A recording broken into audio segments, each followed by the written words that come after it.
ஓம் சைராம், ஜெய் சைராம். என் அன்பின் பிரியமே, இந்த பூமியில் பிறக்கும் ஒவ்வொரு மனிதனுக்கும் கடவுள் ஒரு பானையை கொடுத்து அனுப்புகிறார். அந்த பானை முழுவதும் நாம் நிறைவோடு வாழ்வதற்கு தேவையான எல்லா பொக்கிஷங்களும் நிறைந்திருக்கும். உணவு, உடை, இருப்பிடம், அப்பா, அம்மா, மனைவி, குழந்தைகள், நண்பர்கள், உறவுகள், கல்வி, கருணை, அமைதி, நிம்மதி, சந்தோஷம், நல்ல எண்ணம், அன்பு, ஆரோக்கியம், பக்தி, தியாகம், இது போன்ற நிறைய பொக்கிஷங்கள் அதில் இருக்கும். ஆனால் எந்த பொக்கிஷத்தையும் நாம் முழுமையாக அனுபவிப்பது இல்லை. காரணம், நம் பார்வையெல்லாம் அடுத்தவன் பானை மீதுதான் இருக்கிறது. ஒரு சிலர் செம்பு பானையோடு செல்வார்கள், அதை பார்த்து ஏங்குவோம். ஒரு சிலர் வெள்ளி பானையுடன் செல்வார்கள், அதை பார்த்தும் ஏங்குவோம். ஒரு சிலர் தங்க பானையோடு செல்வார்கள், அதை பார்த்தும் ஏங்குவோம். எப்படியாவது அந்த ஆடம்பரமான பானையை அடைந்துவிட வேண்டும் என்று போராடுவோம். ஆனால் நமக்கு தெரிவது இல்லை, மண் பானையில் இருக்கும் எந்த பொக்கிஷமும் அதில் முழுமையாய் இல்லை என்று. அருகில் சென்று, உங்களுக்கு மட்டும் எப்படி தங்கப்பானை கிடைத்தது என்று கேட்க, எனக்கும் மண்பானைதான் கொடுத்தார், நான் தான் நிறைய சம்பாதித்து இந்த பானையை வாங்கினேன் என்றதும் ஓடி ஓடி சம்பாதித்து தங்கப்பானை வாங்கி விடுவார்கள். ஆனால் தங்கப்பானையின் உள்ளே எதையும் வைக்க முடியாது. வெளியுலகுக்கு மட்டும் தங்கப்பானை கௌரவமாகவும் பெருமையாகவும் இருக்கும். இந்த பானை கிடைத்த சந்தோஷத்தில் மண்பானையை தூக்கி எறிந்துவிட்டு அதில் இருந்த பொக்கிஷங்களை எடுத்து தங்கப்பானையில் திணிப்பார்கள். சில பொருந்திவிடும், சில சிதறிவிடும். சிதறியவற்றை பற்றி கவலைப்படாமல் தங்கப்பானையோடு வாழ்வதை சந்தோஷம் என்று வாழ்வார்கள். காலம் மாற மாற அடைத்து வைத்த பொக்கிஷங்கள் எல்லாம் தங்களது இயல்பு நிலையை இழந்து அங்கே இருக்க முடியாமல் பானையை சிதைத்து கொண்டு வெளியேறிவிடும். இறுதி காலத்தில் சிதைந்த பானையில் இருக்கவும் முடியாமல் பொக்கிஷங்களை இழந்துவிட்டு தெரு தெருவாக அலைவோம். நம்மை தாக்குவதற்காக விதவிதமான எதிரிகள் நோய்கள் என்ற பெயரில் கொடூரமாக தெருக்களில் உட்கார்ந்து இருப்பார்கள். தெருவை கடப்பதற்குள் ஆளுக்கு ஒரு பக்கம் கடித்து குதற இரத்த காயங்களோடு தப்பித்து ஓடி வருவோம். ஆரோக்கியம் என்ற பொக்கிஷத்தின் அருமை அப்போதுதான் தெரியும்.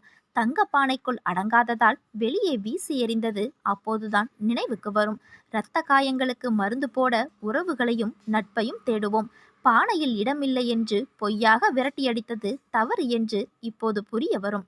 யாருமற்ற நிலையில் நோய்களிடமிருந்து காத்துக்கொள்ள அந்த மண்பானையாவது கிடைக்காதா என்று நாம் தேடி அலைவோம்.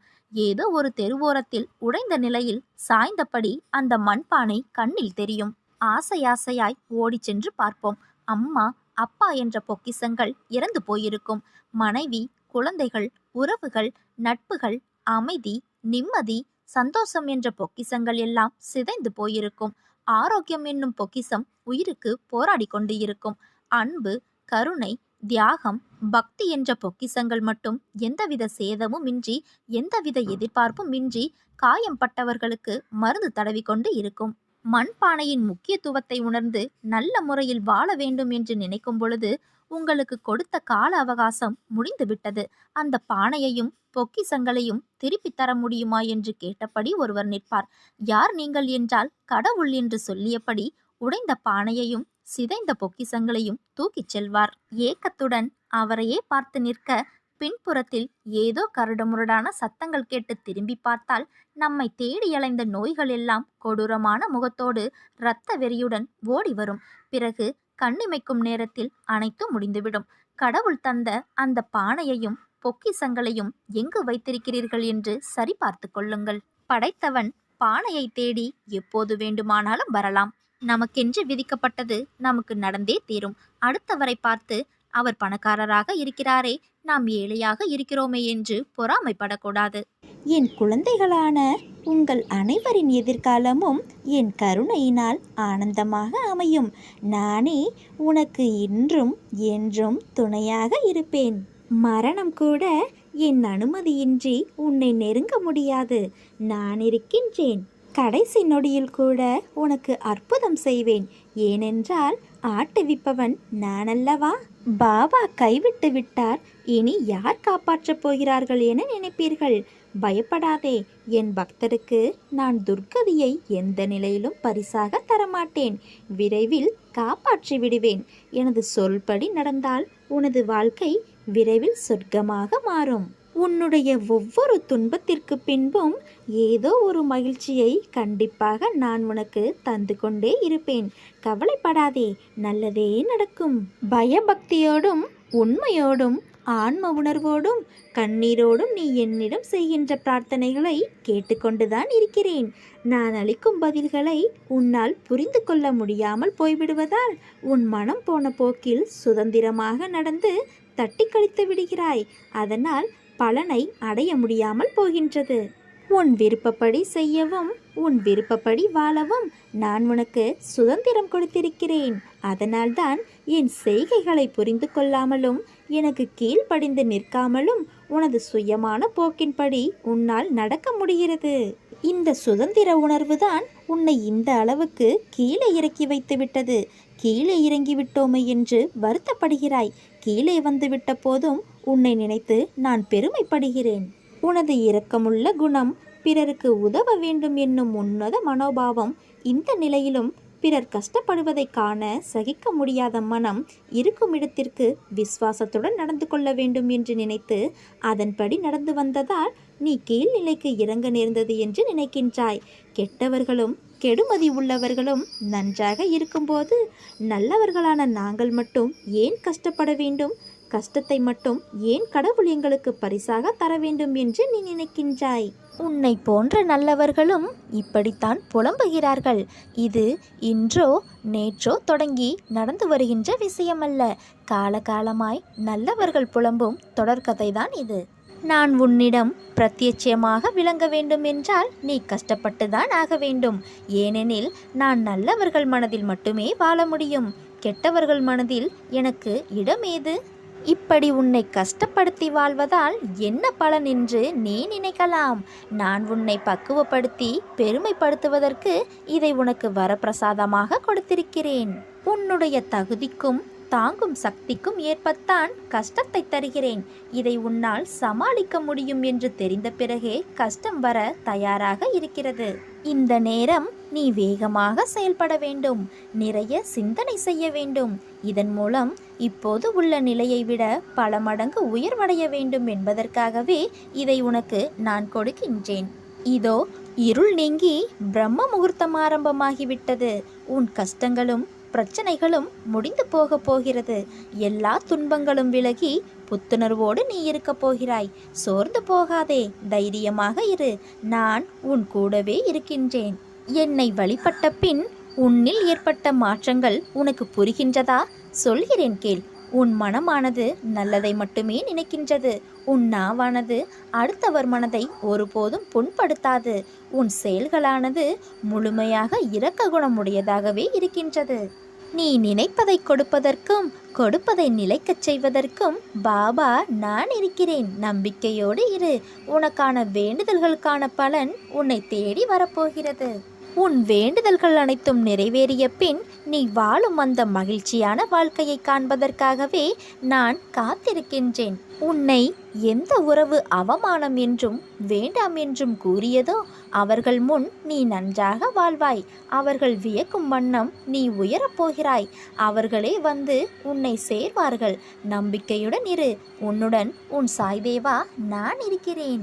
இப்போதைய சூழ்நிலையை வைத்து எந்த முடிவும் எடுக்காதே. சிறிது காலம் பொறுமையாக இரு. அனைத்தையும் நான் மாற்றுவேன். உண்மையான உன் அன்பை புரிந்து நீதான் எல்லாமே என்ற நிலைக்கு கொண்டு வருவேன். ஏதாவது ஒரு வடிவில் இன்று உன்னை நான் சந்திப்பேன். என்னை அலட்சியமாக எண்ணாதே குழந்தையே. உன் மிகப்பெரிய பிரச்சனை இன்று முடிவுறப் போகிறது. ஓம் முருகா என்று சொல். உன் தந்தையான நான் உன்னை விட்டு விலகவும் மாட்டேன். உன்னை கைவிடவும் மாட்டேன். உன் வீட்டில் தேவைகளுக்கு குறைவு வராமல் காப்பாற்றுவேன். என் வார்த்தைகளை நம்பு. மீதியை உன் தந்தையான நான் பார்த்து கொள்கிறேன். ஏன் இப்படி உன்னை கடுமையாக நீ வருத்தி கொள்கிறாய்? நீ இப்படி உன் உடலை வருத்தி கொண்டு என்னை வழிபட வேண்டாம். நான் உனக்கு துணையாக உனக்குள்ளேயே இருக்கிறேன். அப்படி இருக்கையில் நீ படும் துயரங்களை நான் அறிய மாட்டேனா? நான் உன் வேண்டுதலை என்றும் அலட்சியப்படுத்தியது இல்லை. ஆனால் நீ இப்படி உன்னை வருத்தி கொள்வதை என்னால் தாங்கிக் கொள்ள முடியவில்லை. நீ இப்படி உன்னை வருத்தித்தான் சூழ்ந்துள்ள துயரங்களான திரும்பிய திசையில் எல்லாம் ஏமாற்றம், துரோகம், வஞ்சகம், ஏழ்மை, இன்னும் பல பலிகளும் துயரங்களும் நீங்க வேண்டி நீ முழுமையாக நம்பும் உன் தந்தையை எண்ணி வேண்டிக் கொள்கிறாய். அப்பா சொல்வது சரிதானே? உன் மனதில் இருப்பதை நான் அறிவேன். உன்னை சூழ்ந்துள்ள துயரங்களிலிருந்து தப்பிப்பது எப்படி என யோசித்து தூக்கம் வராமல் தவிக்கின்றாய். உன்னை எல்லோரும் அவமானப்படுத்துவது போலவும், கைவிட்டது போலவும், எல்லாமே இருந்தும் எதுவுமே இல்லாதது போலவும், எல்லோரும் இருந்தும் அனாதை போலவும் இப்போது நீ உணர்கின்றாய். அனைத்தையும் நான் அறிவேன். சங்கடங்களை நினைத்து நம்பிக்கை இழக்கின்ற காலகட்டத்தில்தான் நீ இருக்கின்றாய். உன் கர்ம வினைகளின்படி இது உனக்கு உண்மையான சோதனையான காலம்தான். நான் இல்லை என்று கூறவில்லை. ஆனால் உன் கர்ம வினைகளை அழித்து அதை உனக்கு சாதனை காலமாக மாற்றத்தான் நான் இங்கு போராடி கொண்டு இருக்கிறேன். இன்னும் சிறிது காலத்திற்கு சங்கடங்களை சகித்துக்கொள். உன் நம்பிக்கை என்னும் சக்தியை ஒன்று திரட்டி உன் துயரங்களைக் கண்டு அஞ்சாமல் போராடு. இது நீ திடமான சிந்தையை தக்க வைத்து கொள்ள வேண்டிய காலகட்டம். இறை நாமத்தை உச்சரித்து கொண்டே இரு. எல்லாம் கூடிய விரைவில் மாற்றியமைக்க அப்பா நான் இருக்கிறேன். உன்னை தவிக்கவிட்டு உன் தந்தையான நான் எங்கே போவேன்? உன் வழிகள் என்ன, எப்படி என்று நான் உணராமல் இருப்பேனா? நீ கொஞ்சம் யோசித்துப்பார். நீ வளர்ந்து என் பிள்ளையாய் இருக்கலாம். ஆனால் தாயின் கருவறையின் அணைப்பில்தான் இன்றும் என்றும் இருக்கிறாய். அதையும் மீறி நீ உணர்கிறாய் என்றால் என்ன அர்த்தம்? உன்னை வாழ்வில் மேலோங்க உன் சுய சிந்தனையும் முடிவும் எடுக்கும் பக்குவமும் வரவேண்டும். அதனால்தான் எட்டி நின்று பார்க்கிறேன். நீச்சல் தெரியாமல் துன்பத்திலும் வழியிலும் தத்தளித்த நேரத்தில் உனக்கு நான் பக்கத்தில் நின்றேன். இன்று நீச்சல் ஓரளவிற்கு உனக்கு தெரிந்துவிட்டது. இனிமேலும் உன் அருகில் நான் இருந்தால் எல்லாவற்றிற்கும் என் அப்பா செய்வார் என்று இருப்பாய். நான் சொல்லும் அனைத்தும் உனக்கு சரியா தவறா என்று ஆராயாமல் இருந்த என் பிள்ளையின் மனம் எனக்கு தெரியும். ஆனால் உன் வாழ்க்கையில் நானும் உன்னை சுற்றி நிறைய மக்களும் உள்ளார்கள். அவர்கள் அப்படி இருப்பார் என்ற உத்தரவாதம் இல்லாத போது நீ அந்த மனநிலையை விட்டு வெளியே வர வேண்டும். அதனால்தான் ஆற்றில் உன்னை இறக்கிவிட்டு அருகிலிருந்து அமைதியாய் உனக்கு நான் உணர்த்தி கொண்டு இருக்கிறேன்.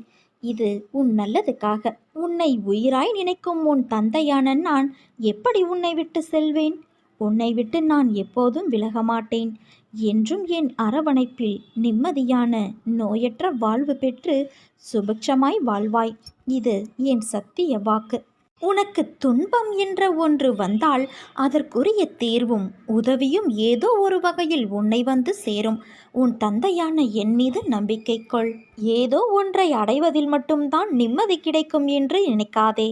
சிலவற்றை இழந்தால் கூட நிம்மதி கிடைக்கும். அதைத்தான் நான் உன்னிடமிருந்து உன் தந்தையான நான் விலக்கியுள்ளேன். வாழ்க்கையில் நாம் போகின்ற பாதையில் தடங்கள் வராமல் இருந்தால் நீ சரியான பாதையில் போகவில்லை என்று அர்த்தம். பாதையில் வரும் தடங்கள்தான் உன்னை முன்னேற வைக்கும். முன்னேற்றத்திற்கு வழிவரும் இடங்கள்தான் உன்னை நகர்த்தி பார்க்கும் தோல்வி ஒன்று. அந்த தோல்வி உன்னை தாழ்த்தவோ வீசவோ அல்ல குழந்தையே. இருந்த நிலையிலிருந்து உச்சாணி உயரத்தை தொடுவதற்காக. என்றும் பழுத்த காயாகவோ கனியாகவோ பட்டுப்போய் விழமாட்டாய். நீ கீழே விழுவது வீழ்ச்சியல்ல, விதையாய் கீழே உன்னை நான் தான் தூவுகின்றேன். அப்படி தூவிய விதையான உன்னை வரலாறு காணாத உயரத்தில் உயர்த்த எடுக்கும் புது முயற்சிகள்தான் அவை. உனக்கு புதியது. அதனால் அவைகள் உன்னை தள்ளாட வைக்கும். ஒரு விதை மண்ணில் விழுந்து சிறிது காலம் தன் வளர்ச்சிக்கு வெளியில் தான் இருப்பதை காட்டிக்கொள்ளாது. பிறகு செடியாய் மரமாய் வளரும். அப்படி தன் வளர்ச்சியை காண்பிக்க முதலிலே தன் இருப்பிடத்தை பலமாக்கிக் கொள்ளும். அப்போது அது எதிர்நோக்கும் பிரச்சனைகள் நிறைய இருக்கிறது. அதே போலத்தான் நீயும் இருக்கின்றாய். நீ விழுந்திருக்கலாம், ஆனால் அதை தோல்வி என்று கருதாதே. எழுந்து வானமாய் படர்ந்து நிற்கும் அளவிற்கு நீ உயரப் போகிறாய். அதற்குத்தான் இந்த சிறிய சறுக்கல். சறுக்கல் என்பது கீழே விழுவதற்கல்ல, மேலே உயர்ந்து செல்ல. உன்னை விதையாய் உன் வாழ்க்கையில் புதிய பாதையில் உன்னை நான் தூவி இருக்கிறேன். சிறிது கடினமாக இருந்த வழிகள் உனக்கு அது உணர்த்தும் பாடமாக இருக்கலாம். ஆனால் நிச்சயம் நீ உயர்வாய் என் குழந்தையே. என்ன இப்படி சொல்கிறீர்களே என்கிறாயா? நான் சொல்வது கால நேரம் பார்த்து சொல்கின்ற சொல் அல்ல, எந்த காலத்தில் நடக்கும் என்ற சொல். எதிர்காலத்தில் உன் காலம் என்று சொல்லப்படும் அளவிற்கு நடக்கும்.